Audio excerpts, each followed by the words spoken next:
Emperor Jahangir, the fourth Mughal emperor, was a great lover of nature. He observed it with flair and sophistication. In fact, once when he went to Kashmir, he was so awestruck with the plants and the animals that he saw there that he immediately ordered Nadir Mansoor al-Asr to paint paintings of birds, of animals, of flowers, of fruits. And those today represent some of the finest examples of Mughal art in various private collections and museums. Not only was he a lover of nature, paradoxically, he was also a hunter of great flair and sophistication. The Mughal Empire was dotted with game reserves from Lahore to Kabul.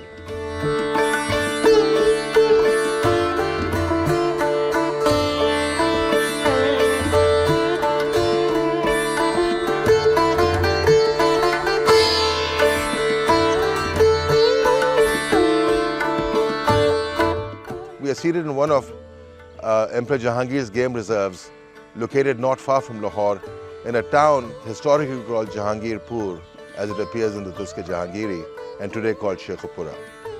There's a fascinating story about this game reserve. In the Tusk, the emperor says that he once had a pet deer who was the fiercest yet the most lovable deer that ever was, and he was able to tame it in just about a month. And that deer would summon or get all the other animals to the watering hole to drink, and he would conclude his hunts that way. And one day the deer appears to have been, according to legend, accidentally killed by the emperor, and he immediately commanded his architects and his officers to build a tower over the grave of that deer, and that is called Hiran Minar, which is the tower that you're seeing on this video.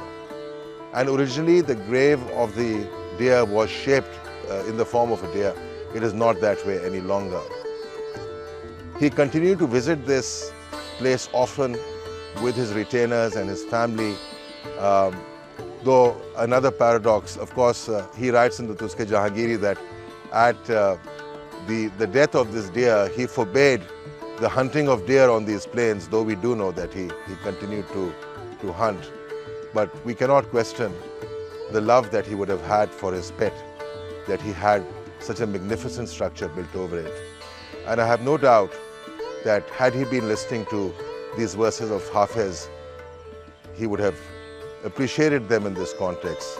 Sabab lutf bigo an ghazal ranara ke sarb koho be aba tu dada hai mara shakar farosh umrat daraz baad chara tafaqqud dena kuni tuti hai shakar khara.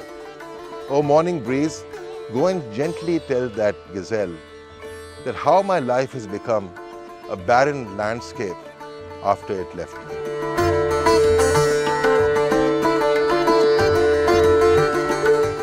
The presence of structures in water bodies actually predates the Mughals.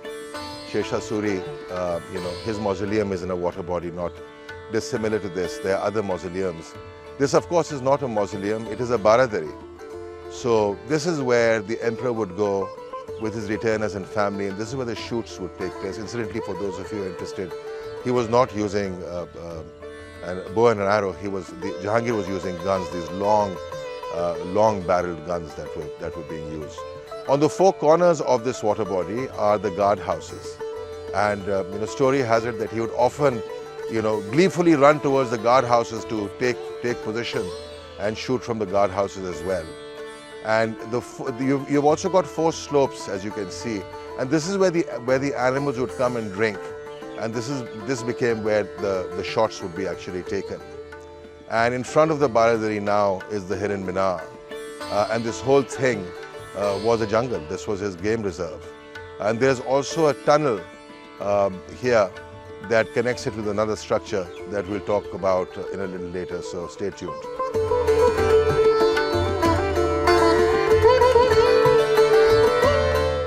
The crumbling structure around me is a square fort once built on an 8-acre plot of land. It was the hunting lodge of Emperor Jahangir. We have evidence in the Tusk-e-Jahangiri, his autobiography, where he commands a man called Sikandar Moin in 1607 to build a fort near Hiran Minar, and we are a few kilometers away from Hiran Minar. This fort has had a checkered history.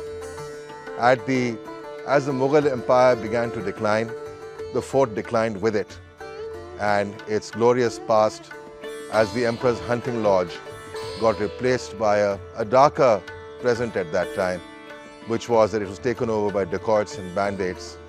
And a man called Inder Singh, a dacoit, controlled this fort for a number of years. This is from where all the loot and booty from around the area was stored. Interestingly, the revival of this fort occurs actually much later than it was built. So in 1808, the fort was reconquered by Maharaja Ranjit Singh's son, Khadak Singh. And in 1811, this area, Sheikhupura, was gifted by Maharaja Ranjit Singh to his queen consort, Rani Datar Kaur. And it is here where the Maharani lived and died. She moved here in 1811, and she was the mother of Khadak Singh, the grandmother of Nihal Singh. Datar Kaur was a woman of great taste and style. And the white structure that you see with the Mughal jharokas, these are all Sikh additions to this fort, which is originally a Mughal fort. Inside the fort, you will see a variety of paintings. They're of two types. One that we know about and other that we don't know about. These are the two classes. And I've spent a lot of time reflecting on the paintings on the ground floor. The ones that we do know about are in the Sikh areas, and they're very clearly Pahari-style Kangra paintings that were that were the paintings of the Sikh courts. On the ground floor, there are paintings, there are typical Mughal frescoes, there's foliage, there's animals, there's fruit, there are birds, there are peaches. So certainly the subject matter would tend to point towards Emperor Jahangir, because he's the one who focused the most on foliage. Although quite frankly, in my personal view, the quality is such that doesn't seem Jahangiri to me. It is possible that they were restored by the Maharani in 1811, 1815, it was left that way. It's possible they are just late Mughal paintings, or it's possible these are early Sikh paintings, because we know very little about early Sikh work, and it's possible it is those. The other interesting, or rather sad and macabre point about this is that in 1838, when Lahore fell, Raja Duleep Singh was imprisoned in Shalimar Gardens, and his mother, Rani Jindan Kaur, was imprisoned right here in this fort. This was her last place that she stayed before she was sent off to Nepal and then further on to the UK. And Jindan Kaur lived here as a prisoner, and I couldn't come here and not share with you the letter she wrote to Lawrence that I'll read to you. She says, with the grace of the great Guru, from Bibi Sahib to Lawrence Sahib, we have arrived safely at Sheikhupura. You should send our luggage with care, as I was sitting in the Lahore fort the same way I am in Sheikhupura, i.e. a queen. Both the places are same to me. You have been very cruel to me. You have snatched my son from me. In the name of God you worship, in the name of the king whose salt you eat, restore my son to me. I cannot bear the pain of this separation. I shall reside here in Sheikhupura. I shall not go to Lahore. Send my son to me. I will come to you at Lahore only during the days when you hold darbar. मैं नहीं हूँ नगमाए जाम फिजा, मुझे सुन के कोई करेगा क्या? मैं बड़े बेरोक की हूँ सदा, किसी दिल जले की पुकार हूँ. Hope you enjoyed this photo. What nourishment for the soul. After a day out, seeing pleasure palaces and monuments made for pets, indulgences of emperors, how can one beat a visit to Hazrat Waris Shah, which we tumbled across? Pir Waris Shah was one of the writers of at least one of the versions of the Heer Ranjha, and while coming back from the fort, we came across this, and I had to come and pay my respects at this saint from the Chishtiya Silsila, and also hear Sai Boda, the Heer singer, who sings stanzas from Hazrat Waris Shah's verses. So I hope you enjoy listening to this. and enriching your souls as much as I have. Thank you.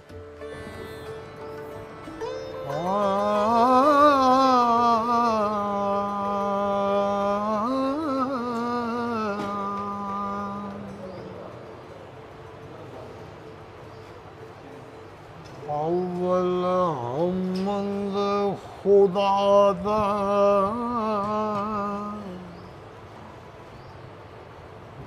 विरद कीजे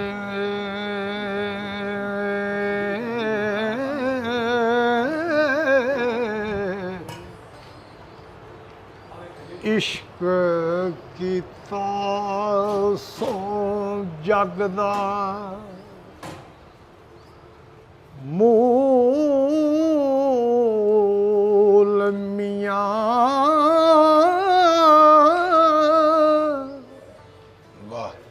पहलो आप रब ने इश्क कीता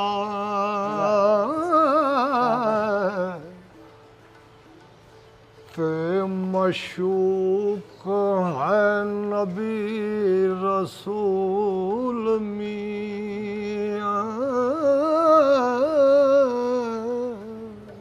वाह वाह वाह वाह। इश्क फेल रब दी जात फैल आशिकों सदे सब मफूल मियां। सुभान अल्लाह। ऐसी इश्क ज़हूर है इश्क सारा ओ इश्क होशिया सदा ममूल मियां।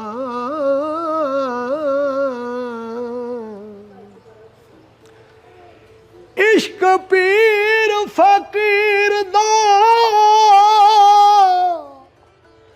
मर्तबा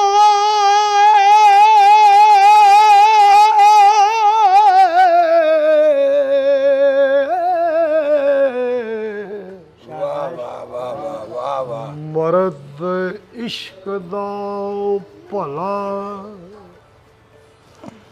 रंजूल मियां।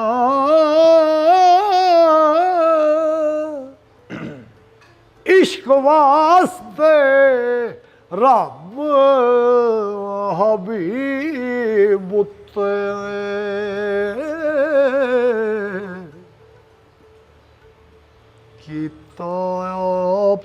फुरकान नज़ूल